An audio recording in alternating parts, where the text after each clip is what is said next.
what I do is basically what I do is I work with communities mostly across the state of Massachusetts on different projects related to overdose. I'm also just finishing up my master's in public health, graduate in like 2 months, so I'm really excited about that. So I've been back to school for the first time in a while, and it's been good. I just left a 8-year career as a paramedic and a firefighter. Actually, I started as a firefighter when I was in early recovery. I've been in recovery for almost 11 years from both opiates and stimulants. I actually started using when I was in college, like you guys are. And I was living in Miami, and I'm going to go into that in a minute. Anyway, this has evolved over time. I was told that I should be giving content warnings because I talk about some tough topics, so feel free to step out if you need to. So this is who I am today. So as I said, I was a firefighter, and that was a baby that I delivered on the left. And then these are my all of my kids, my group of kids, and my baby that we just had. It's Marceline. And so today I'm a researcher. I work as a liaison between one of the top research teams in the country for addiction, and then other like members of the community. And I'm really enjoying what I'm doing. It's a nice change. I saw a lot of bad stuff in my time as a paramedic. I was on the front lines of the overdose crisis, and among other terrible things that just seem to happen in the community. And I was, to give you an idea, our area that I covered for the last 4 years was 265 square miles, which is a really big area, but it was very rural. So sometimes we'd have to travel pretty long distances to get to people, up to like an hour. They'd call 911, it would take us an hour to show up, going up and over mountains. And so if you could just imagine from their perspective, like what it's like if you're having an emergency, it takes the ambulance an hour to get there. People can be pretty rattled and stressed by the time you get there, or they've died before you get there. And so it was pretty challenging. I responded to more than 100 overdoses in my career, and I've pronounced 31 fatal overdoses from the last time I counted. And it's not just overdose as well. You know, there's a lot of like deaths of despair that surround drug use, and so like deaths from DUI, suicide is a really big one. In 2020, I pronounced 6 suicides, and 4 of those people were people who use drugs. And so it's important to kind of to know that, you know, this is a heavily traumatized group of people that we're working with, and people who work in EMS, you know, carry a lot of trauma. I think we try really hard to pretend that it doesn't impact us. But part of that sort of avoidance is like eventually just builds up, and then you turn into me where you're like having nightmares and like screaming in the middle of the night. And my wife's like, "Why are you screaming in the middle of the night?" And I'm like, "I don't know." And so that was like one of the things that precipitated me leaving and doing a new field. I was ready to move on. So a little bit about why that's me pretending to graduate college. I don't know if you guys know this, but like when you graduate, they hand you like an empty diploma because you don't actually technically graduate till like a few weeks later. So I pretended to graduate in 2011 with all of my peers. I didn't actually finish college until 2015. At this point, I was pretty deep into my addiction, mostly to opiates and methamphetamine. And how did that happen? Well, I had some bad stuff happen in college. In my freshman year, a really good friend of mine was trying to light a cigarette and fell backwards off of a balcony that was 3 stories up and died. And you know, it just like tore through our friend group. And you know, you go to college and you don't expect like one of the first people you're friends with to just die like in front of your eyes. Like several of my friends were there when it happened. I happened to not be, but many of my really close friends were there. And I didn't really deal with that well. And I had like struggled with depression in high school. And so like, how do you cope when you're in this situation? Well, you know, we were drinking and we were doing drugs, and like, it was sort of like how we sort of were dealing with this. And then my sophomore year, one of my friends went home to see her family, and her ex-boyfriend beat her to death. He was jealous that she had been seeing other people. And so she went home and then never came back. And I had been exposed to opiates at that point. I was I was in the University of Miami, and painkillers were like cheaper than weed, because we had all the pain clinics down there, and they work way better. They make you not feel anything. You don't feel happy, but you also don't feel sad. And so I kind of had this like state of nothingness, and that worked pretty well for me for a while. But the thing is, it made me really, really like tired and apathetic. And so I thought, well, I did Adderall my freshman year. Like, why not add some Adderall to the mix to like perk me up and like get me through the day? But our Adderall supply would dry up pretty frequently, so I started trying meth, and I liked meth better than Adderall. It was like a cleaner, sharper high. And so by my end of my sophomore year, I was using both Oxy and meth on a daily basis. Oxy, I was probably using 5 or 6 times a day, and meth probably 10 times a day. I wasn't sleeping. I started to like hallucinate. I was having chest pain all the time, which was like anxiety. So I started taking benzos on top of that. So now I'm like, here I am, like started off with Oxy, and now I've added in meth, and now I've added in benzos on top of that. And so I'm in this like trifecta of drug use, and I started to drop weight. This picture is not at my bottom weight, but when I ended up going to rehab in 2011, I was 152 pounds. To give you an idea, I'm 290 pounds today. So I was about half the size I am today.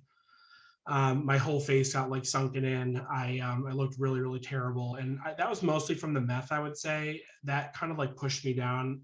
It was weird because when I went to rehab, I thought that I was there for opiates. That was like where I was in my mind. But I really think that like my stimulant use is what pushed me to like a bottom of some sort very quickly. And so I went into recovery. It was terrible. Being in recovery sucks in the beginning.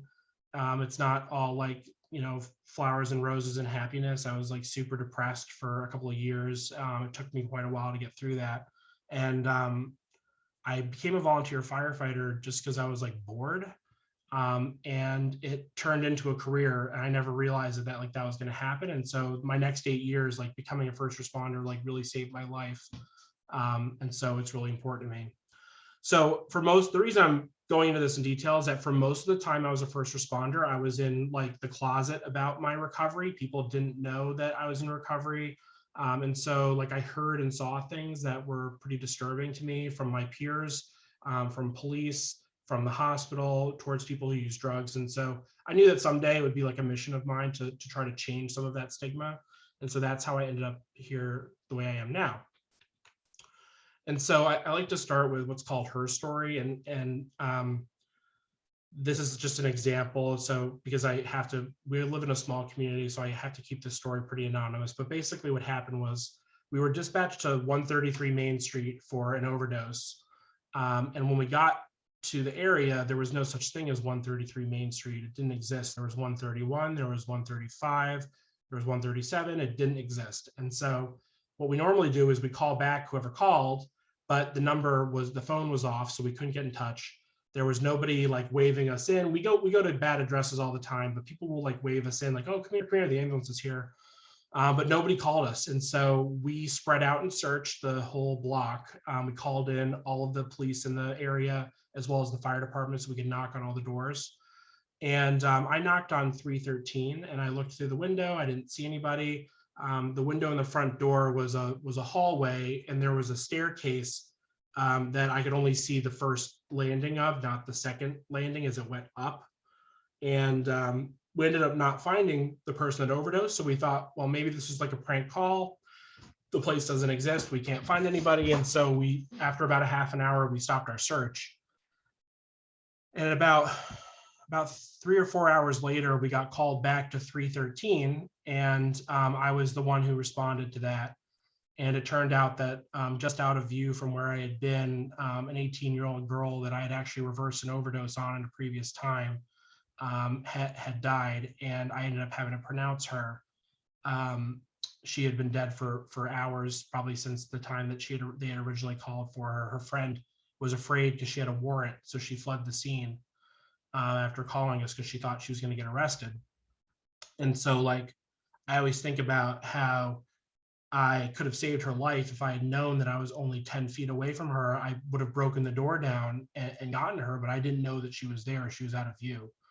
And so this call really changed me in a lot of ways because I got angry about what was going on, and to also put things into context, at this point, almost everybody that I had gone to rehab with had died.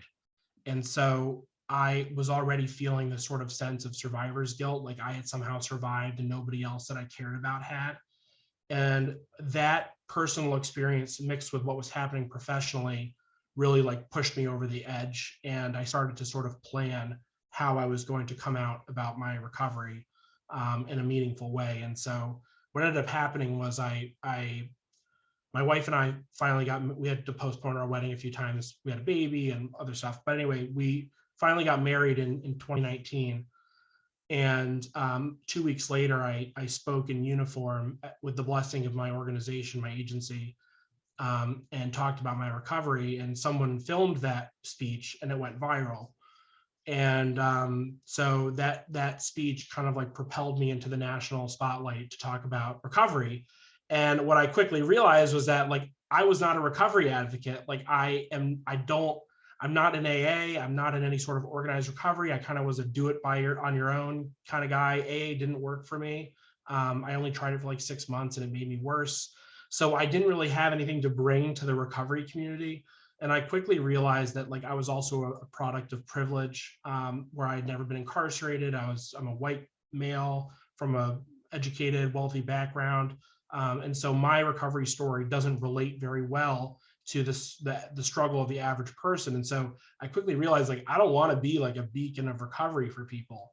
I want to find ways to improve the system without it being about me, because it shouldn't be about me, because I'm not representative of so many people. And so I kind of like pulled myself out of the equation a bit and got behind the scenes and started to do a lot of harm reduction advocacy behind the scenes. So anyway, that's sort of my story and how I got into what I'm doing today. So I'm going to shift now. I want to talk a little bit more about drug use, harm reduction, because this is a harm reduction conference. I'm a harm reduction guy. So I like to just kind of do a little bit of level setting and like talk about why people use drugs. And like, so for me, it was very much this cope with emotional trauma. One of the things I learned in rehab was that almost every woman who was in rehab with me was a victim of sexual assault. And so that's something that we have to like keep in mind. It's like really, really pervasive in our society. And it's unfortunate, like 100% of them had experienced sexual assault. And then like people who are homeless are afraid they're going to get robbed if they fall asleep. So they use stimulants to stay up all night. And like people have untreated chronic pain, so they use drugs. So there's all people who you go to school with, or maybe you yourself like has used Adderall to like study for something, like that's using drugs for a purpose, right? So and then some people smoke weed to chill out, or they do some opiates to like chill out. There's like a lot of good reasons why, good and bad reasons why people use drugs, and it's normal and it's part of our society. The difference is that most of the people who you may encounter are using sanctioned or legal drugs such as alcohol. In some states like Massachusetts, like weed is now part of that, or any of the prescription drugs they may be prescribed. And so those people are in a different level. Everyone is at a level of privilege that most people don't have. And so harm reduction is a way of sort of like looking at how we can minimize not the harm of drug use, it's the harm of prohibition. So the harm of like illegal drug use. And so a lot of the stuff that we do is sort of centered around things that we probably wouldn't have to do if most of these drugs were legal. So these are just some examples of harm reduction that may be in your life. I like the parachutes idea, like that keeps you, that's like getting rid of the harm of gravity. You know, we have sunscreen to get rid of the harm of the sun. You get the idea, you guys are smart. So harm reduction, I like to use this image. It's really, it speaks to like how I feel, which is that the drug war has been an abject failure, has caused the harm that we're seeing on a societal level. And then like harm reduction is not for people like to get into recovery or like to like, it's not like a pathway in my mind. A lot of people like to sell it that way. It's become medicalized, but like true harm reduction roots, if you think about an organization like Dance Safe, which goes to raves to help people check their drugs to make sure they're safe, they give them water so they don't get dehydrated. They have cooling stations at a hot festival. Like they're doing harm reduction, not to reduce the sort of, not to get people into treatment, but to keep them safe while they're using recreationally. And so there's this idea in this country that treatment will get us out of the overdose crisis. But you're ignoring a really important point, which is that not everybody who's dying from overdose has a substance use disorder. A lot of them are just people who are using substances for whatever reason. And so if we're just focused on treating people who have substance use disorders, we're missing the whole boat of people who are just using substances recreationally. So fentanyl has really changed the game, and I've seen fentanyl change the game in the field. So back when people were using heroin or oxy or morphine, when these drugs were more readily available, these drugs have really long duration of action. So you could go like 6 times a day. Like that was sort of my average, was like 6 to 8 times a day, without going into withdrawal. And so I was a snorter, not a shooter. I actually like the feeling of like snorting. That's what I stuck with. But if you are injecting 6 to 8 times a day, that's like 56 times a week. Well, because fentanyl has such a short half-life of 30 to 60 minutes, or the duration of action rather, people are shooting 18 times a day. So that's 150 times a week. That's a significant change in like injection frequency. And I like this picture because it's a microscope on a needle, and it shows you like how the needle looks one time, or before you use it, after one time, after 6 times. And so if people don't have one needle per time they're injecting, a lot of people focus on the sort of benefits of syringe programs in reducing the spread of HIV or hepatitis C from person to person. But we also have to worry about people who are not sharing, who are reusing syringes, because it's causing really, really terrible damage to their veins and to their arms, or to anywhere else that they're injecting, which causes abscess, cellulitis, and sepsis. And so we've had a few people die in our community who are in their 30s, from a medical cause related to their injection drug use, not an overdose. And so this is one of the reasons why it's so important that we have syringe programs. The other problem is, and this is something like, I think it's a really relevant topic in the college community. I'm glad that you guys are doing this sort of thing, because not everybody was like me and like ends up on opiates while they're in college, but a lot of people use Coke and a lot of people take pills. And the problem is that fentanyl is finding its way into both of those things. And so this is some information, some drug checking information from Massachusetts, but I have a couple friends in Ohio. It's very, very similar there. And so what we're seeing here is that if you look down here, fentanyl is present in 25% of powder cocaine samples. And I don't want to alarm you to the idea that like 1 in 4 people who does cocaine is going to overdose. That means that there's trace fentanyl in each sample. And what that means, like from a relevant standpoint, is that whoever the dealer is, whether it's the last dealer or the dealer above that, is not doing a very good job of like sanitizing surfaces in between when they cut their dope and when they cut their Coke. And so if you don't like wipe down the surface really well, fentanyl from the dope can get into your cocaine. When this was heroin, it wasn't a big deal because it was a negligible amount and it wasn't very potent. But what we're seeing is now that we have these crop ups of overdoses on cocaine that are tied to fentanyl poisoning. And then the same thing is also happening in pills. And this is particularly bad for high school age kids. The one saving grace is that fentanyl does not absorb very well if you ingest it like orally. So if you're taking the pills orally, it's kind of actually a harm reduction method, because you're very unlikely to overdose. Fentanyl just does not digest well. However, a lot of people take those pills, crush them up and snort or shoot them, and then they're at risk for overdose. And then the one caveat, if in the samples that we took here in Massachusetts, we had 0% of meth that was tainted, but we do have reports of meth being tainted in our state and in other states with fentanyl for the same reason as Coke. This sample just happened to not have any. And then as you can see, heroin, 85%. People here aren't even pretending they're doing heroin anymore. They say they're doing fentanyl because that's reality. So why keep calling it heroin? So anyway, that's sort of where we're at. One thing I can tell you with certainty is that fentanyl is not in marijuana. And if it is, you don't have to worry about it because the temperature it takes to burn like weed is much higher than, and fentanyl from the direct flame will degrade. There's no true cases of overdose. And what ends up happening is, like in Connecticut a few months ago, they had like 39 cases like tied to this. But actually the reality was that what had happened was people will wake up from an overdose and say to the cops, I wasn't doing opiates, I wasn't doing heroin, I was just smoking weed because weed's legal. And so it starts this sort of hysteria. We had this happen several times with me, and like luckily my great uncle used to say, you can't bullshit a bullshitter. And so I would usually press a little bit further and say like, hey, you're not in trouble, like we need to really know, like if you were using, like that's so super helpful for us to sort of be able to differentiate. So it turns out that most people use it as a way to try to like get rid of the cops. And I don't really blame them because I don't want to get arrested either. And people don't understand the Good Samaritan law and how it protects them. And so I would lie too if I was in that situation. And so I don't really blame them for it. And so what this all boils down to is that people who use drugs are denied basic consumer protection. And so this slide is a new creation of mine. I basically took a bunch of things that are legal, but they're not necessarily healthy. Coffee I put on there just because it's going to be useful for my next thing. Coffee's healthy. I love coffee. But all of these other things are safe. They're just not healthy. And so we have something called the FDA, and their job is to regulate these products to make sure that what's on the ingredient list is actually what's in there, and to protect you from accidental poisoning. And when things happen, when things become contaminated, we have recalls.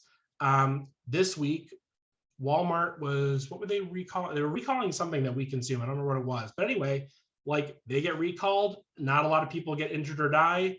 People are safe.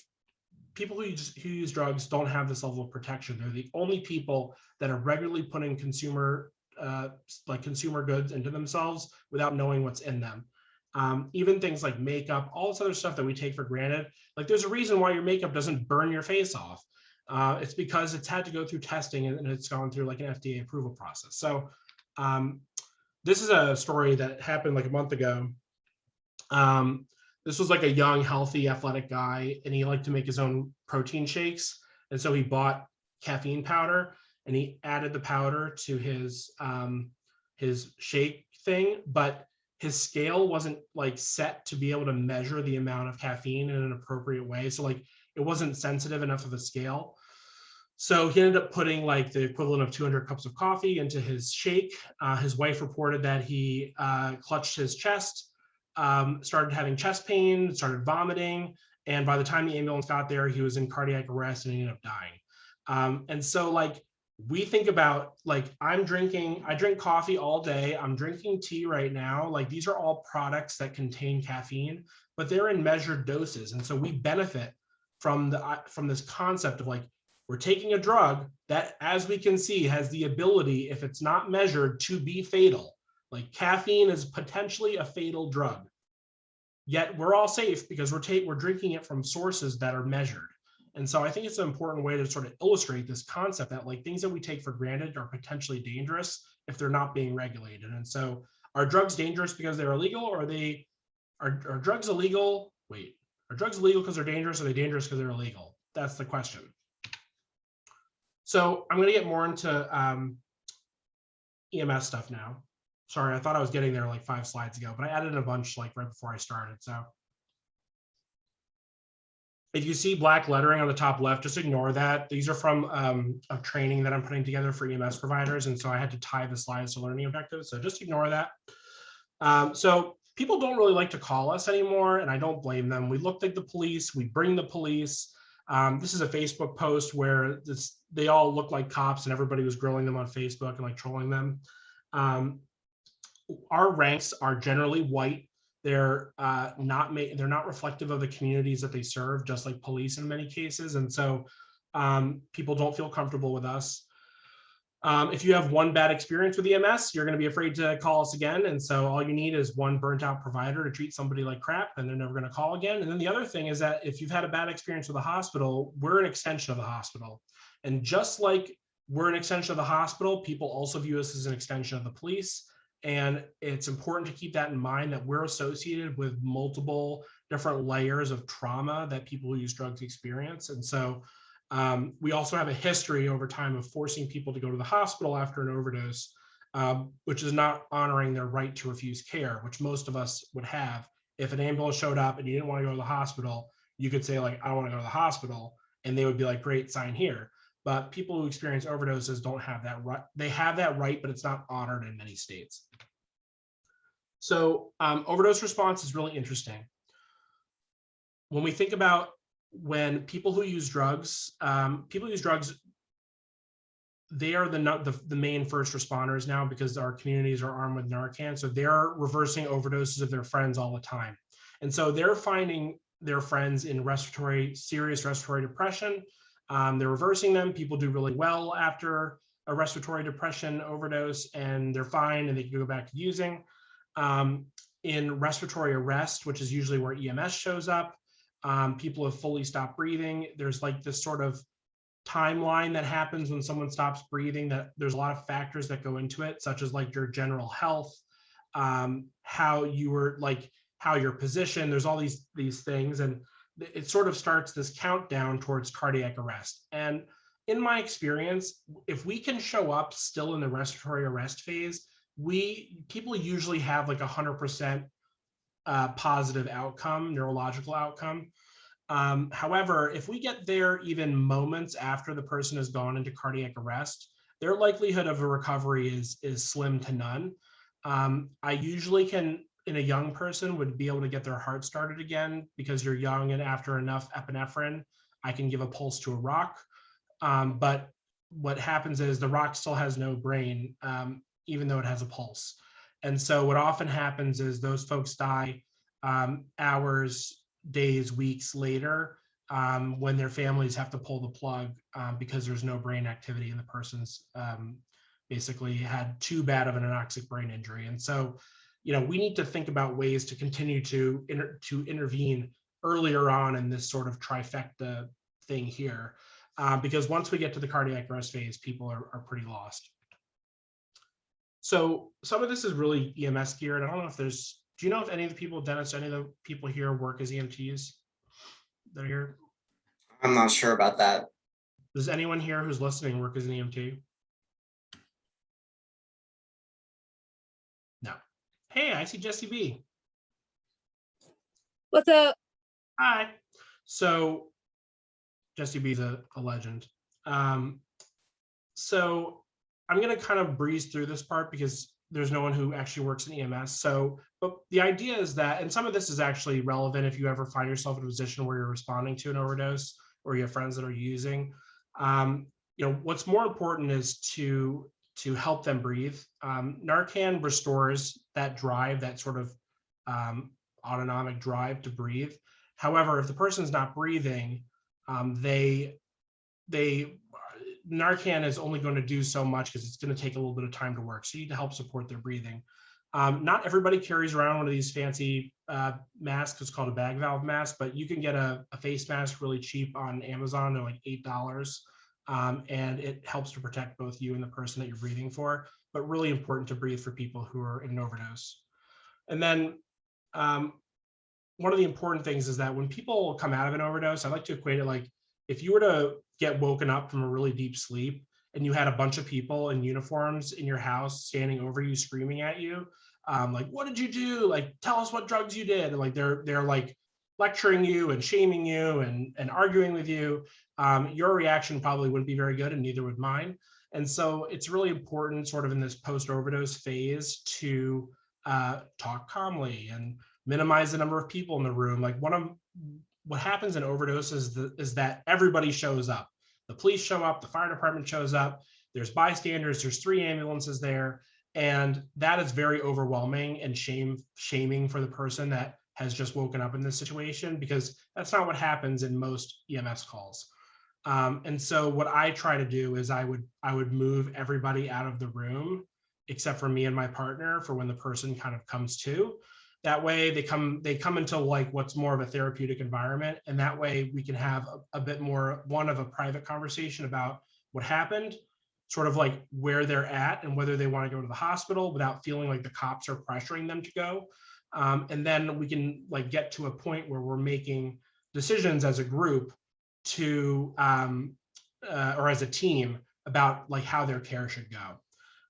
There are good reasons why people do not want to go to the hospital after an overdose. Narcan pushes you into withdrawal. The only way to get out of it is to use more opiates to counteract that.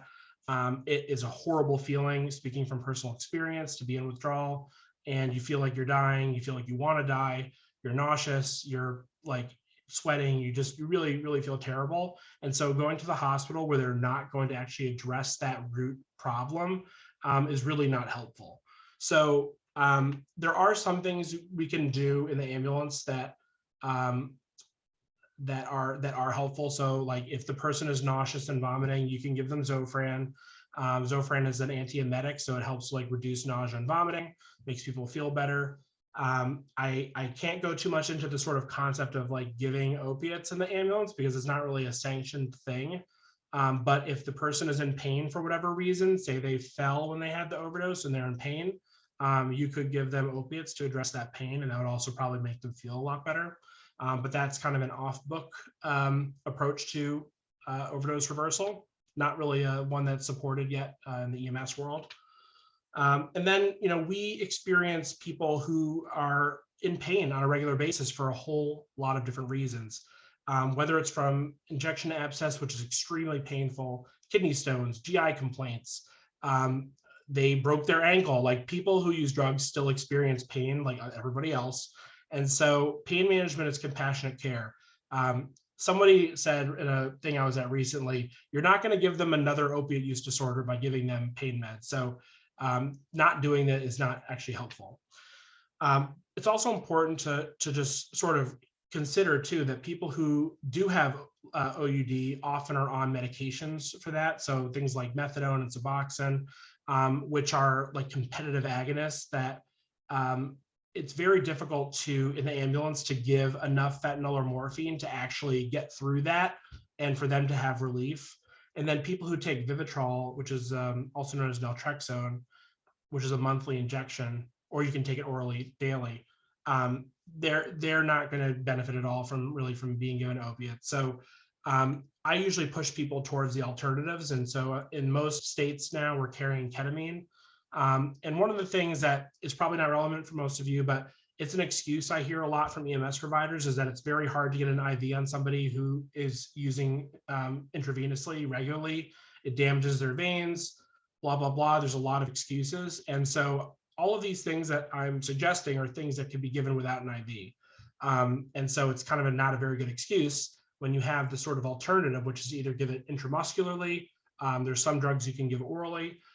So ketamine is like super effective.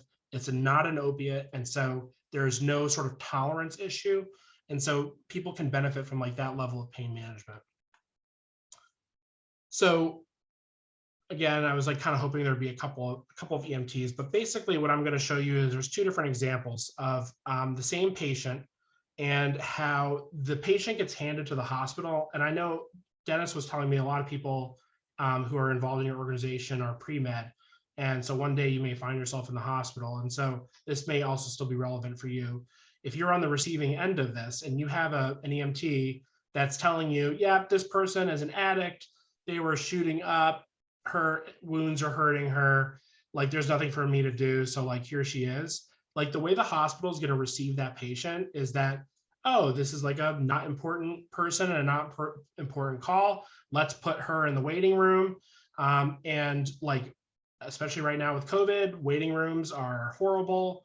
And so she may sit there for 6 to 8 hours before being seen. And if she feels neglected, she probably might just get up and leave. And so now the whole purpose of her being in the hospital, she's now left without being seen. If you contrast that with the person who actually does a full assessment of the patient, this is the same, keep in mind, this is the same patient. And so what happens is in this scenario, the paramedic realizes that by doing an assessment, that she has a fever. Well, everybody who has a fever gets screened for what's called sepsis, and sepsis is like it's an infection, a systemic infection. And so it's really associated with high mortality. And so it's really important that we identify that early so that they can get treatment early. And so in this case, the paramedic realized that she meets sepsis criteria, so she's very sick. And he gave her medication for her pain because she was in 10 on 10, 8 on 10 pain. And then called what's called a sepsis alert, which activates the hospital to know that they have a really sick patient coming. So now this patient is being touched by a doctor the second she comes through the door, who's going to do an assessment. She's going to get rapid antibiotics. The hospital will probably continue your pain management routine, because if you had a good idea and you hung some ketamine or something like that, and the person's comfortable and sedated and feeling better, like that's a great patient, someone who's comfortable. So like these are all things where EMS has this ability to send the patient in two different directions. In one scenario, she's now left without being seen. She may get more sick, not come back because she was treated crappy, and then she dies. In the other scenario, she ends up in an ICU floor, and within a week she's doing better. She may have gone on to methadone or something along those lines, of Suboxone. And so now you've changed the entire trajectory of that patient. And so for those of you who are going to become doctors, remember that as well, that the sort of information that you get from other providers may be biasing how you end up treating people. And so whenever I get a handoff from another provider, so a lot of times paramedics will go to EMTs, another scene where an EMT is, and take care. I always do a full assessment of the patient myself. I listen to the report, then I do a full assessment, and I decide, was that accurate based off of my standards? So what can we do in EMS to better serve our patients? We're doing Narcan leave behind in Massachusetts now. We're leaving behind 2 doses of Narcan and a CPR face shield at most overdoses. And a lot of the reason for that is that overdoses don't happen during banker's hours, as we would call them, like 9 to 5. And so if someone has given Narcan to someone at 3 o'clock in the morning and they don't go to the hospital because they don't want to, that person and their friend are now out of Narcan, and they're not going to be able to get it till the next day if they even have access to a place to get it. So these programs help to increase the amount of Narcan that's in the community.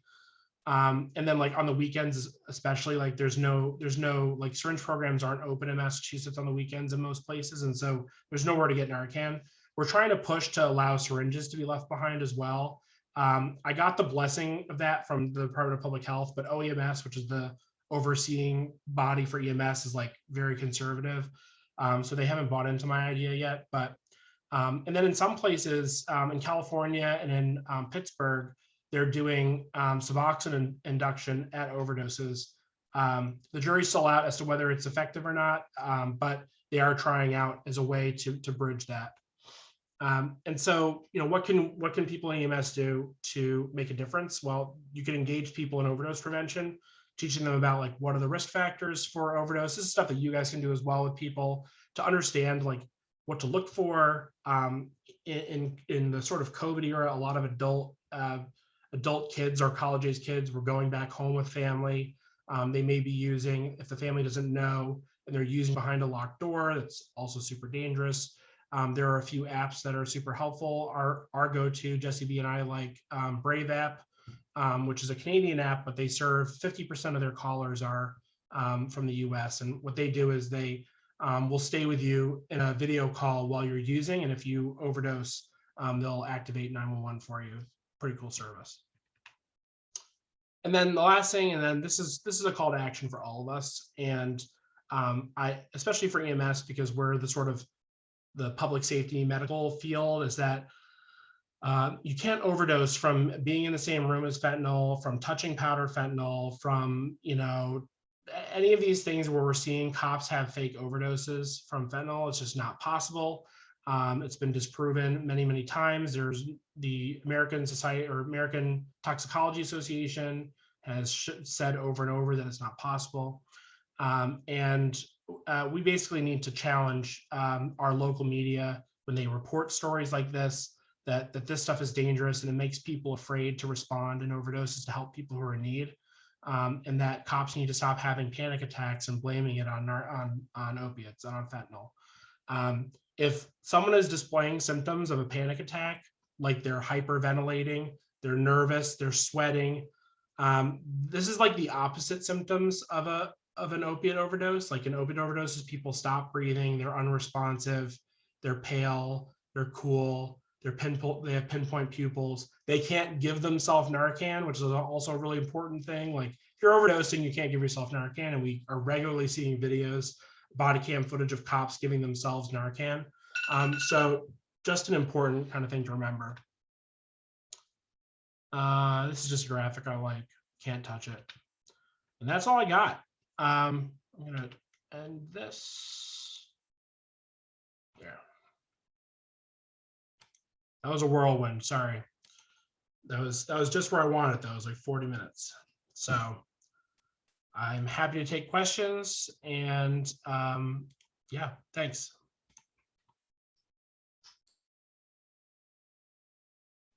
Yeah, anyone's free to unmute themselves and say a question or put one in the chat. But I just wanted to start with a question. You mentioned how you're leaving the profession. How prevalent is this sort of trauma from seeing constant overdoses and death within the field at large? Like, how often do you see that? How are people coping with it? Well, what's interesting is that so COVID, like a lot of professions, accelerated burnout for people and made them want to change careers. Mine definitely was impacted by that. But what's really interesting is that like alcohol use is really rampant among first responders, fire, police, and EMS. There's been quite a few studies of PTSD, and we're finally starting to see, I think at least here locally, we're seeing more people reach out for help. And there's like some services now that are actually like relevant for people who are first responders. I had a friend recently go to a place here in Massachusetts, which is like a farm that only takes first responders who are dealing with PTSD. And the sort of concept of it is that they want to get you feeling better so that you can get back in the fight, is how they put it. But you can actually go years after you've stopped working if you're still like dealing with it. I think when it comes to overdose, one thing that's challenging is that people do a really good job in EMS and police in disengaging themselves from like caring about that death, because it's somebody that they view as like being less than. And I guess it's a protective thing that you know, part of it is that that's their own stigma and their bias towards people who use drugs, but it's a protective thing where they seem to just not be, they'll write it off as not being something that impacts them. But what I also found is that a lot of our EMTs in this community who are like in their late 20s and early 30s went to high school with folks that we're seeing die. And so I think that we're kind of like meeting this point of like, maybe it is starting to impact people where it maybe hadn't a few years ago, where people are starting to understand like that they're losing a third of their graduating class. Like that's pretty significant. So that's at least how it's going in rural Massachusetts. But yeah, we had several people leave EMS this year for various reasons, PTSD probably being on the top of that list. The other hard thing too, just to bring up, is that the sort of like, it's hard to know that you have PTSD when you're working in EMS, because like by definition, you have to have pervasive symptoms for like 6 months after the traumatic event. And so what I came to realize was that and if it's not chronic, it's called an acute stress reaction. And so I realized that I had never had more than a week or two in between traumatic events. And so how would I know if this is just a series of acute stress reactions or if it was PTSD without actually stopping. And what I have found now that I've been out for 4 months, and I had to only work for 2 weeks in between a 3-month paternity leave. So I took 3 months off. I had to work for 2 weeks, and now I've had 4 months off. So really, I've had like seven months out, and like my symptoms have fully resolved. And so what that tells me is that it was a series of acute stress reactions, which I'm thankful for. I think that things will still haunt me for the rest of my life, but not to the point that it's debilitating. So like, how do you unsee the things that you've seen? Like, it's kind of hard. Um, but I think that is sort of an interesting aspect. I see that I had a question in the chat. Also, Suzanne P, is that Suzanne Plymall? Yes. Hi. I didn't recognize it at first, and then it dawned on me. Thanks for coming. All right, would I say that cocaine is probably the most common college party? It's hard to say. I think a lot of this is very like localized, and these sorts of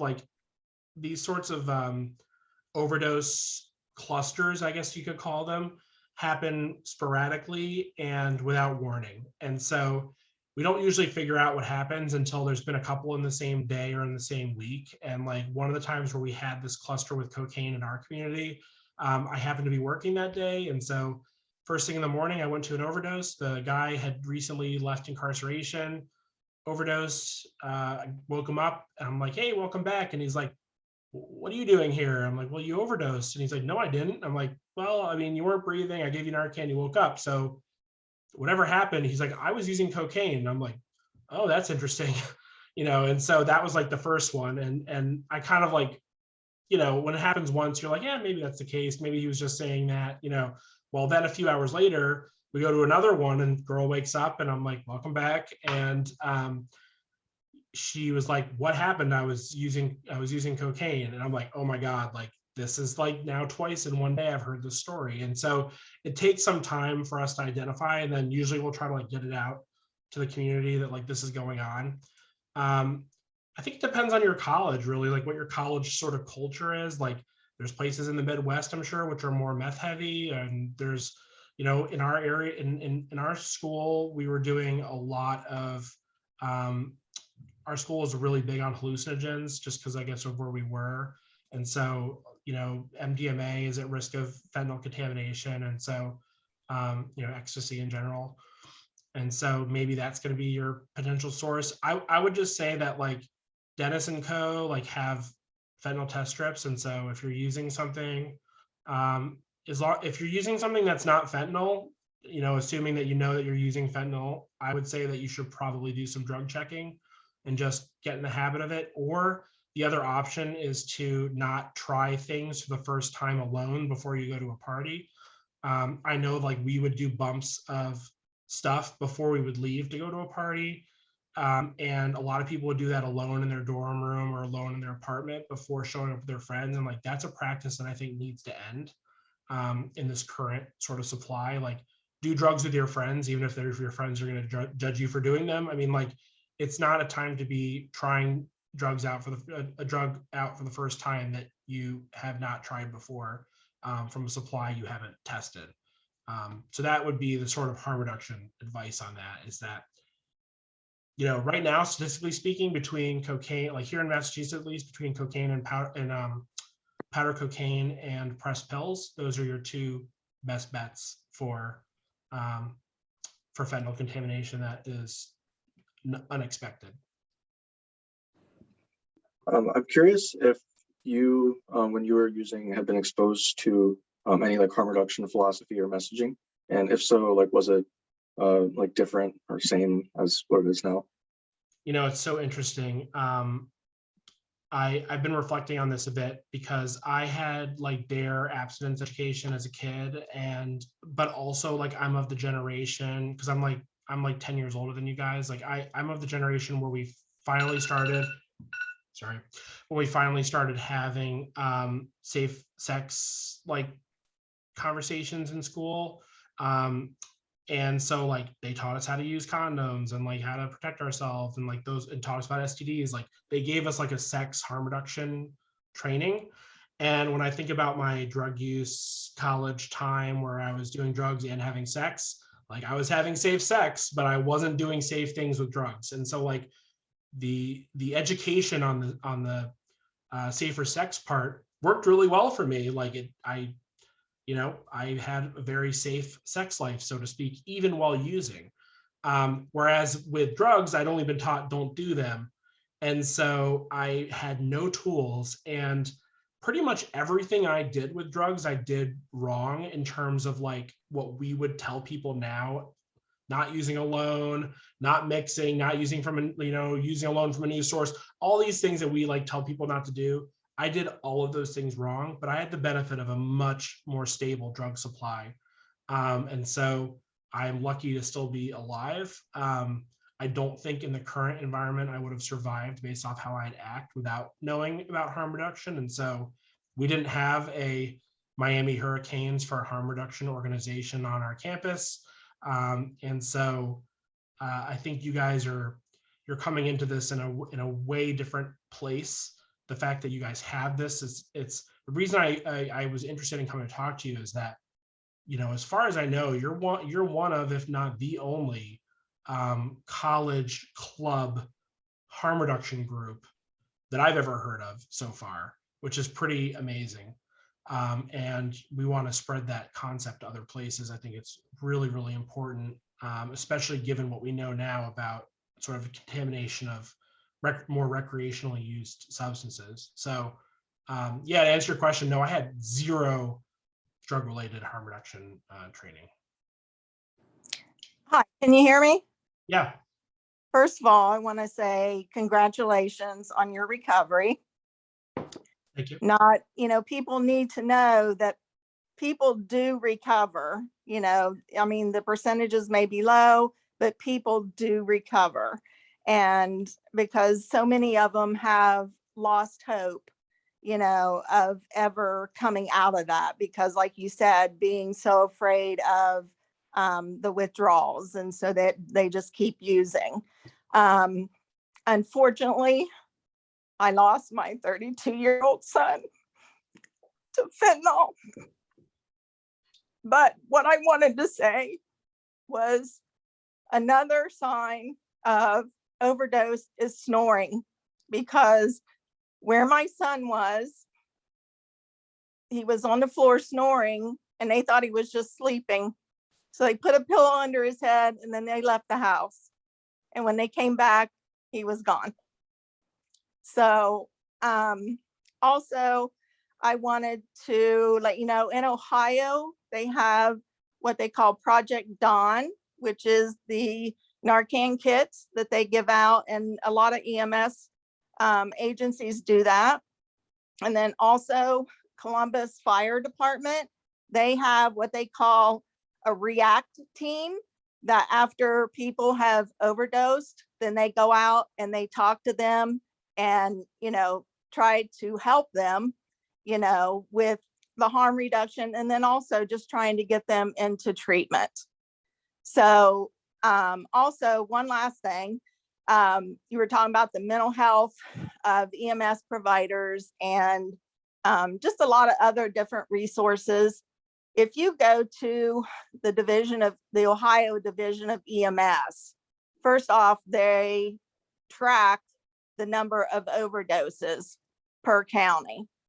And they, of course, I believe that's the fatal overdoses. Also, there is just a plethora of information for EMS providers and firefighters on that website. And, and a lot of it does have to do with, drug use and, how they're supposed to handle that as an EMT or paramedic or what have you. So, so just, keep up the good work and keep spreading, the message. And thank you. Thanks for sharing that. I'm sorry about your son. It's one of those things where, I basically lost everybody I care about and went, through recovery with, and it never gets easier to just keep hearing about more and more of these people. And so I just wanted to start with that. I mean, it's so difficult. And it's one of the things you brought up was what Columbus Fire is doing, and actually that's where part of my specialty comes in, is in post overdose programs. Our department within Boston Medical Center, we're one of the main places that's studying post overdose programs, and how they work and where they are and what they look like and what services they offer. And so it's definitely an area of interest for me. So thanks for bringing that up. It's a whole nother world of things to talk about with like where EMS is heading. But right now, a lot of it's being done by police. So it's like in Massachusetts, 86% of post overdose programs are police based. There's a lot of reasons for that, mostly around like HIPAA and like issues with showing back up after a call as an EMS agency. But I'm glad to hear that there are places that are doing it in a fire or EMS model. That's great to hear. And I guess the last thing would be that I would encourage people that are using or they have friends using to have a supply of Narcan. 100%. I have it right next to me. All my kids know how to use it, it. and whenever I find a homeless person, I talk to them, and I usually get them a meal and everything. And then I ask them if they want a kit, if they have a problem with substance abuse, and then give them a Narcan kit. That's great. Any other questions? I don't want to keep you too long, but I just have one final question. In terms of your training as an EMT and ongoing trainings where you are, how much is like harm reduction principles interwoven in the training that you received, or you're supposed to receive? So here in Massachusetts, 0%. So a lot of the slides that you saw are from a training that I'm working on that's going to be provided statewide to like all EMS providers across the state. It's called Caring for People Who Use Drugs. And it's going to be a lot of that sort of neat middle part of my presentation, helping people to understand ways of improving their level of care through harm reduction. What struck me was that in my 8 years, I never took a stigma training of any kind. I never took a sensitivity training. I never took a cultural training. I never took an LGBTQ focused training. The sort of absence of these trainings, at least here in our state, is noticeable, and the care that results as those things being absent is also noticeable. So we're going to work on changing that here. I do know that in other states they're doing a much better job. In some other states are doing a much better job. Vermont is developing their own training program for EMS and fire around this topic. I've consulted for them on that project. And so I think that things are hopefully starting to shift as people become more aware of harm reduction. The federal government is maybe finally starting to acknowledge that it's important that exists. That's going to have impact, because that's, the way the grants kind of go out.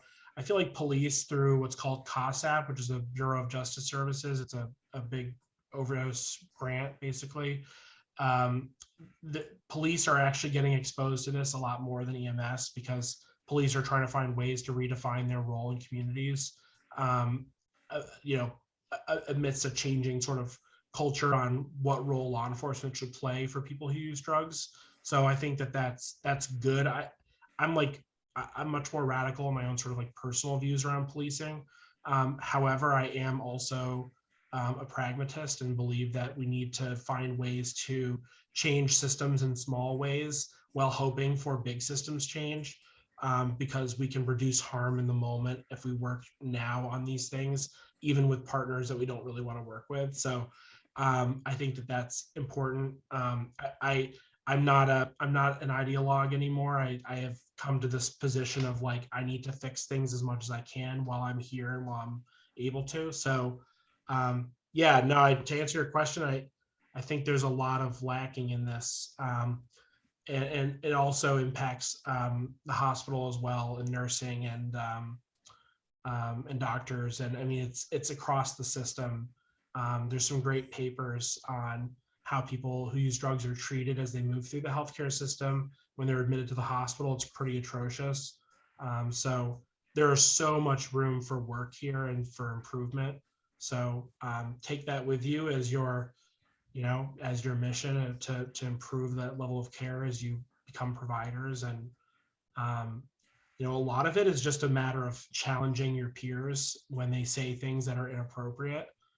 So just kind of keep that in mind. You can do a lot with just pushing back on. I've pushed back. Actually, just my mere presence has shifted the conversation in our community, at least in front of me.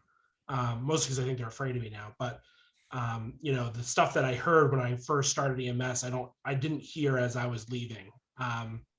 So you can make a difference as one person within your own system. I don't like to talk, as I said earlier, I don't like to use my recovery as some sort of yes, there's hope and all, but I do like to just show that my advocacy has been able to change people's minds, and that is something worth celebrating as an individual, as an individual advocate. So,